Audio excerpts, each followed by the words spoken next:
नमस्कार, आपके साथ मैं हूं समीर अब्बास और टीवी9 भारतवर्ष पर अब आप देखने जा रहे हैं आज की सबसे बड़ी खबर।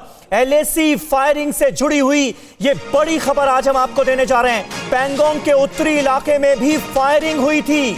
7 सितंबर से पहले फिंगर 3 और फिंगर 4 के बीच के एरिया में जो रिज इलाका है वहां पर फायरिंग हुई थी।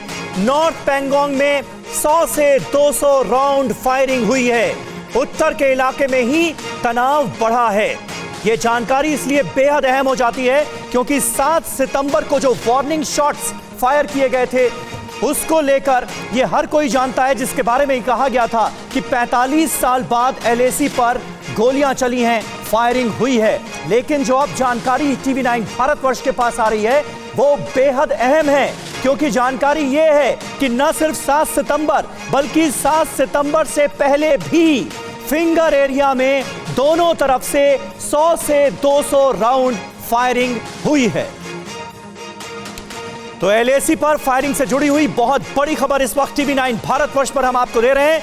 यह एक्सक्लूसिव खबर है कि न सिर्फ मुखपारी हिल्स पर 7 सितंबर को फायरिंग हुई बल्कि 7 सितंबर से पहले फिंगर एरिया में भी ऐसे हालात बन गए थे कि फायरिंग की नौबत आ गई। 7 सितंबर से पहले फिंगर 3 और 4 के बीच 100 से 200 राउंड फायरिंग हुई है दोनों तरफ से। यह एक्सक्लूसिव खबर इस वक्त टीवी9 भारतवर्ष आपको दे रहा है। और इस वक्त हम सीधे रुख कर सकते हैं एलएसी पर। फॉरवर्ड पोस्ट पर मौजूद हैं हमारे सहयोगी सुमित चौधरी। सुमित, अपने आप में यह बहुत बड़ी जानकारी है और बिल्कुल नई जानकारी है कि 7 सितंबर को मुखपारी हिल्स से पहले भी फिंगर एरिया में ऐसी नौबत आ गई थी कि गोलियां चली।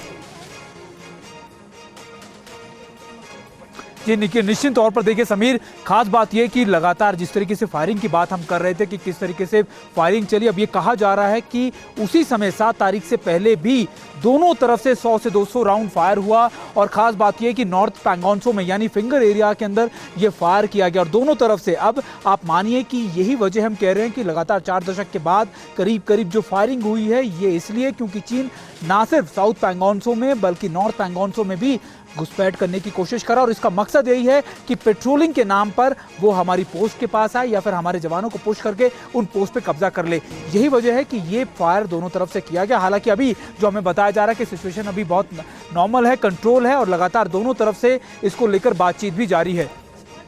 सुमित, ये बताइए कि कहा जा रहा है कि 7 सितंबर की फायरिंग से पहले हम सब जानते हैं कि मुखपारी हिल्स में आमने सामने फेस ऑफ हुआ था भारत और चीन की सेनाओं का और नौबत ये आ गई थी कि वार्निंग शॉट्स देने पड़े थे। आप कह रहे हैं 7 सितंबर से पहले कब और किस तरह के हालात बने फिंगर एरिया में कि नौबत यहां तक आ गई?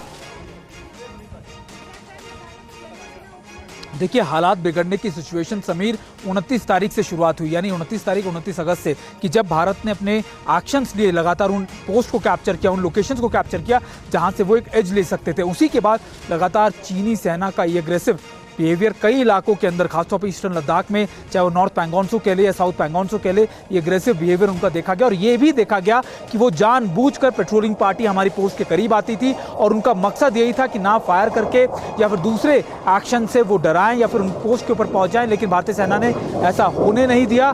लेकिन अब ये खबरें लगातार सामने आ रही है कि अभी भी चीनी सेना एक तरफ बातचीत के टेबल पर तो बात कर रही है, वो लगातार टेबल के ऊपर सारे प्रपोजल एक्सेप्ट कर रही है, लेकिन जमीनी तौर पर उनका इंप्लीमेंटेशन नहीं किया जा रहा। और ये ना सिर्फ साउथ पैंगोंग में देखने को मिल रहा है बल्कि नॉर्थ एरियाज में भी और दूसरे एरियाज में भी इसी तरीके की उनकी स्ट्रैटेजीज सामने नजर आ रही है। समीर, अड़ी सोमवार से शुक्रवार शाम 6 बजे सिर्फ टीवी9 भारतवर्ष पर।